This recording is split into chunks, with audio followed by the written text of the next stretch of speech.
Indiana women's basketball has certainly gone global.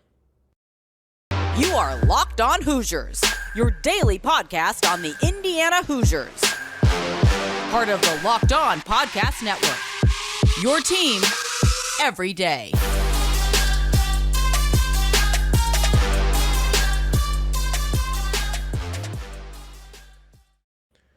What is up, guys? It is Thursday, July 21st. This is Locked On Hoosiers, your one and only daily one-stop shop for everything IU athletics.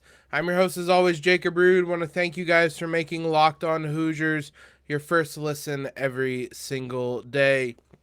Indiana women's basketball has taken a lot of steps forward in recent years.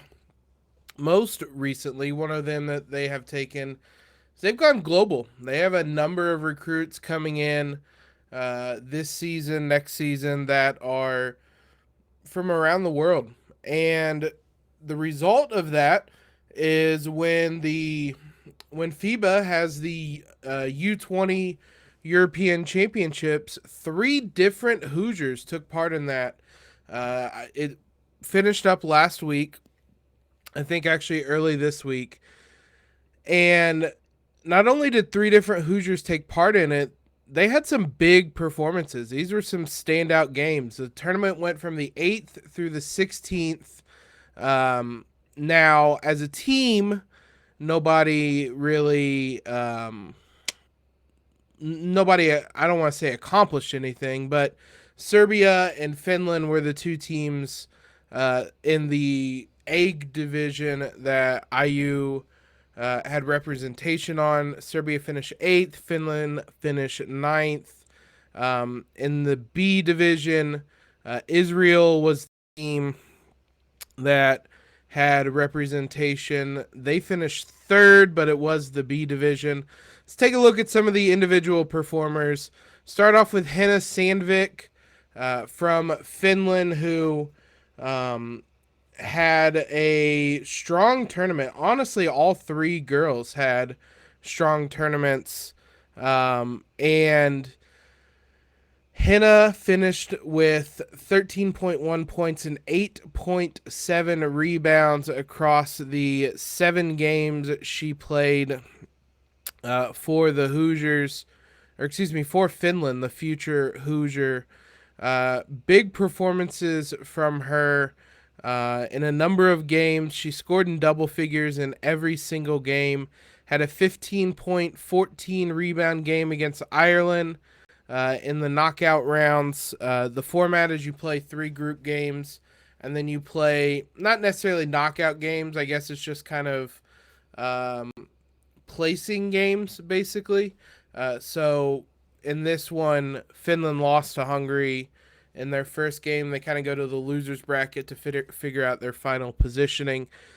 So against Ireland, the Sandvik had 15 points, 14 rebounds, had a double-double in the final game as well against Latvia, 13 points and 10 rebounds. She ends up shooting 50% from the field, 36 of 72, 10 of 31 from the three-point line. That comes despite she didn't finish strong, but she had a couple big or decent performances. She had an 0-4 performance in that Ireland game from 3. The rest of the way, she was a pretty strong shooter. So you take out that one 0-4 shooting, and the rest of the tournament, she shot 37%, which you'll absolutely take if you're Indiana for how much they struggled shooting the ball last season from range. So she had a big showing. Mona Zaric for Serbia, the power forward. Now this is interesting because she had an up and down tournament, but finishes scoring 20 points in a game against Ireland. Again, Ireland is the game everybody kind of took their blows against, I suppose. But she averages 8.3 points, 2.9 rebounds per game in the 7 games she played. She shoots 42% from the field, 25% from the three-point line. Only attempted 23s, made 5 of them. Really struggled shooting the ball, so I don't know that that's going to be part of her game at IU. The 20-point game was one of only 2 games that she had double figures, had 11 points against Hungary, and as I said, they end up finishing in 8th, does Serbia, so not quite as strong of a showing for her, but still nice to see this representation for Indiana. The last one, Yarden Garzon, a forward for Isreal. So this comes with a caveat. She was obviously in the B division, kind of the lesser division, or Division B, I should say, for the Euro. So it wasn't against the top tier talent. But Garzon had one hell of a tournament. In 7 games, averages 20 points, 7.3 rebounds, 3.8 assists, 2.7 steals, half a block a game. Scored at least 16 points in every game. Had 2 20-point games. Scored 26 against Greece. Scored 25 with 14 rebounds in the third place game against Slovenia to secure third place for Isreal. She shoots 53% from the field, 45.2% from the three-point line. That comes despite going 2 of 7 in her final showing. So she was lights out from the three-point line this tournament. Only had the 1 double-double in the third place game. But what a strong showing from her. Had at least 2 steals in she only played 6 games. 5 of the 6 games she had 2 steals. So that is someone that very intriguing, could step in and contribute. Listed at 6 foot on the FIBA website at age 18. Again, hard to really get a sense of how these players are going to fit in at IU, but look, I love that they're playing against international competition. They're playing these games and they're excelling. That's what you want to see. It's fun to see IU athletes excelling on the international stage. So more talent being added to the IU program. Could be an interesting and a deep team this upcoming season. We talked about who their Big Ten ACC Challenge opponent is in Wednesday's show. That was UNC, or that will be UNC.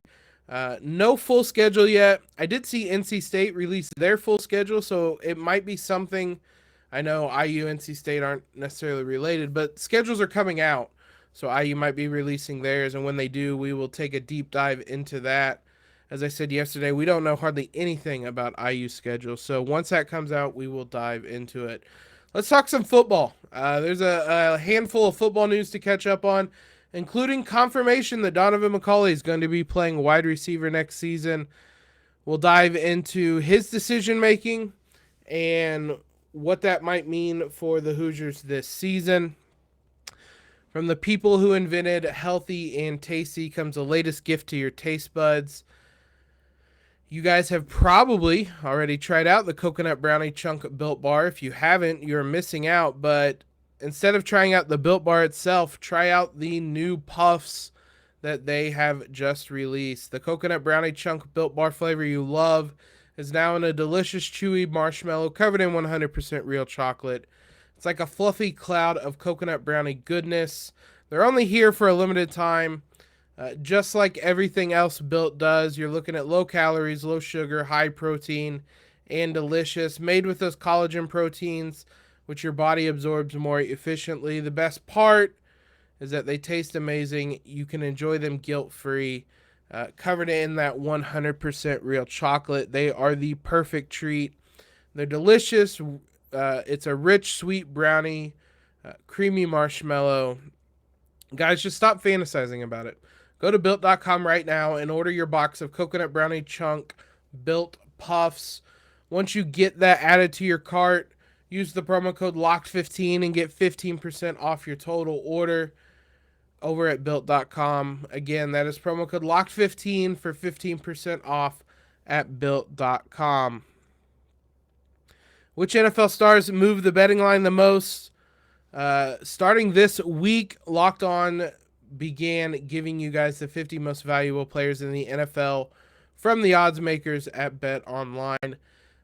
It started on Monday. You guys can be sure to check that out. The lists have been going up daily. I saw some discussion on Wednesday's list on the timeline on Wednesday, so you guys can go check that out, get into that conversation, listen to it at Locked On NFL, wherever you get podcasts, also available on YouTube. We're also available on YouTube. Be sure you guys subscribe to us over at Locked On Hoosiers. Thanks again, guys, for making us your first listen every day. In case you missed it yesterday, we are going to be at Big Ten Media Day next week. Probably on Monday's show, we'll kind of preview Big Ten Media Day, what we expect to be asked of Tom Allen. Cam Jones, Tywan Mullen, AJ Barner are going to be the athletes there for the Hoosiers. We'll have all the coverage of that next week. Speaking of the football team, interesting move this offseason, one we had talked about previously. It was kind of a rumored move, but Tom Allen he confirmed it. Donaven McCulley is going to be a wide receiver moving forward. Kind of came about in a roundabout way. Tom Allen's been having meetings with each position group at his house and posting a photo with the position groups after each meeting. Well, when he got to the wide receivers, everybody was going to be looking, and Donaven McCulley was in there. Tom Allen spoke to the Indy Star about the decision. Very interestingly, this move was McCulley's idea, not the coaching staff or anybody else's. McCulley's had an interest in the position. Allen said as much in the Indy Star. McCulley also believed it'd be his quickest path to playing time this season, with there being extensive competition at quarterback between Basilic and a healthy Jack Tuttle. That part isn't a shocker. McCulley at best was going to be third string, and with Basilic and Tuttle kind of getting the chance to fight for the starting position, McCulley was a distant third, I thought, coming into fall camp. And so switching his position makes sense if he wants to get on the field right away. That's something Tom Allen talked about. He said he was thrilled with the move, with McCulley's length, athleticism, and skill set. Gives him the opportunity to make an immediate impact. And those last two words are really interesting, an immediate impact, because we know that the wide receiver core last year was really bad. I was trying to think of a nicer way of saying that. They were really bad last year, as was generally the entire offense. Everybody left. There is a wide open competition. And if McCulley's coming in to try to insert himself into that, it's going to be really interesting. We previewed the wide receiver position. I made my guesses kind of who might stand out, but I don't know. Outside of the surest thing with the wide receiver core is DJ Matthews if he's healthy, and we don't even know if he's going to be healthy for week one. So you can't even really call that a sure thing. Outside of that, everything is up in the air. So McCulley took advantage of that and saw that there was an opportunity that probably isn't normally there for most programs. And most programs have kind of a set hierarchy of guys playing and departing, and the next group coming up and playing and departing, and so on and so forth.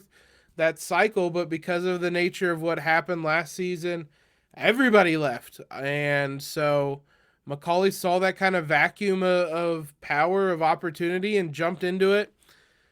And that's going to be his best shot to get on the field. And so it's really interesting to see him take that opportunity, make that decision himself, and hopefully it leads to playing time and an immediate impact. We saw last season, even with how much McCulley struggled, you saw the moments, the flashes of why he was so highly recruited.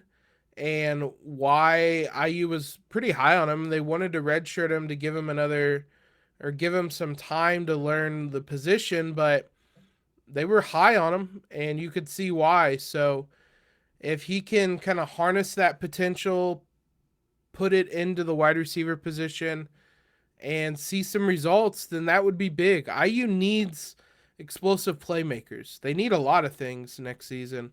They don't have playmakers, and Shaun Shivers could be that. Any number of wide receivers could be that.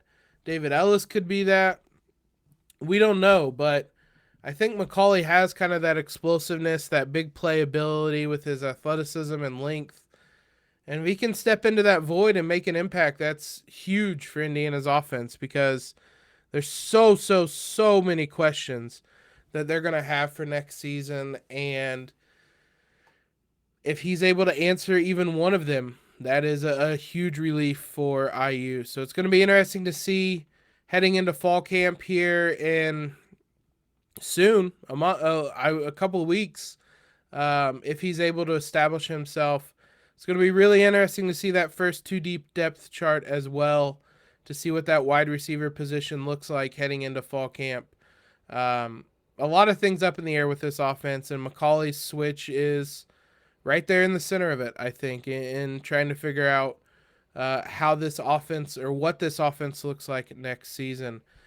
Couple Hoosiers, a couple names we just mentioned, in fact, are on award watch lists.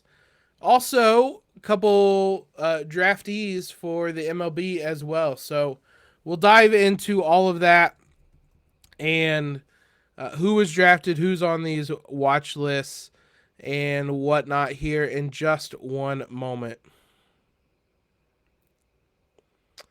So a couple Hoosiers were named to preseason watch lists, which doesn't mean a ton. Shaun Shivers was named to the Doak Walker Award watch list. That's given to the top running back in the country. Michigan State's Kenneth Walker is the reigning champion. Now, on paper, that sounds really awesome. Then you look at the watch list, and there are 60, 70 names on there. So if you are a functioning running back, you probably earned a name or a spot on that, especially if you're a Power 5 running back. So it's cool that he's on there. It's recognition, but it's probably not going to be much more than that. They narrow the list down in the season to, I believe, 10 names, and then eventually down to 3 names, and vote on it. I mean, you're looking at Braylon Allen, Travion Henderson, both Big Ten guys at Wisconsin and Ohio State, respectively, that are probably 2 of the favorites. So Shivers is an interesting person. I mean, interesting player that comes to Indiana looking for a bigger opportunity, and we've seen that work in the past potentially, but he's going to have to stay on the field, stay healthy, prove he can be a 3-down back. Again, among the many questions with IU football is I think Shivers is probably going to be the number 1 running back, but can he establish himself? Is he a 3-down back? Is he able to stay on the field in every situation? That's going to be another big question. Jack Tuttle was named to the American Football Coaches Association Good Works team. That honors 22 leaders and community champions from around college football's 5 subdivisions. So less to do necessarily with on-field performance and more to do with who he is as a leader. He's been a part of some of these types of awards in the past. So shout out to him. It doesn't lessen the award at all, because it's an off-the-field award. In some ways, it's better. It is more about the person Jack Tuttle is. So shout out to him. Switching gears to baseball, Kyle Schwarber was in the home run derby, did not advance. He lost in the first round. There was some controversy about he didn't have his home run counted. I didn't watch the home run derby, to be completely honest. Was still recovering from COVID, but it was awesome to see him in it. I saw some of the highlights, and he's been absolutely mashing baseballs this season. So that was a ton of fun to watch in that regard. And on that note, 3 different players were drafted. 3 Hoosiers were drafted in the baseball draft. Obviously, a million rounds in that one, but it was actually 3 pitchers that were drafted. We didn't cover IU baseball much this year. I had intentions to, but they really, really, really struggled. And so the more they struggled and the more exciting it was to cover IU basketball recruiting, we just never made it happen. What I can tell you is the pitching was where a lot of the struggles came, which is why it's a little surprising that 3 pitchers were drafted. Obviously, they can return. Obviously, with so many rounds, a lot of people are drafted. But Jack Perkins was a 5th-round draft pick by the Oakland A's. If you're a 5th-round draft pick, you're probably leaving. And I don't know the eligibility or what eligibility these guys may have anyway. So they may not be able to come back. But Jack Perkins, a 5th-round selection to the A's. Bradley Brimmer was a 12th-round selection to the Orioles. Reese Sharp was a 20th-round selection to the Orioles as well. Those were those 3 make it 103 Hoosiers drafted all time. So they're clear of the century mark. They hit that last year, but for a program not known for baseball, it's pretty cool to see that many guys drafted. Again, I don't necessarily know what the future holds for these 3 guys. Hopefully next season, with how young the team was, they're able to kind of build moving forward. But still always cool to see players drafted, whether it's NBA, NFL, WNBA. We've covered all those in the last year, or MLB. So a fun thing to monitor. We'll let you know if those guys stay with the teams that drafted them or return to IU. Thanks again, guys, for making Locked On Hoosiers your first listen every day. We'll be back with you tomorrow to catch up on some IU basketball recruiting news. Try to fill you in on everything there. Now, know what your team is up against across the Big Ten with Locked On Big Ten. Every day, host Nate Dickinson and the local experts of Locked On take you across the Big Ten in 30 minutes. Make Locked On Big Ten your second listen, Locked On Big Ten. I'm on today's episode. If that entices you guys at all to go listen to it. Follow us on Twitter if you haven't already at LO_Hoosiers. Subscribe to the podcast. Leave a quick rating and review while you're over there. Most importantly, though, guys, I want everybody listening to have a terrific, terrific Thursday. And LEO.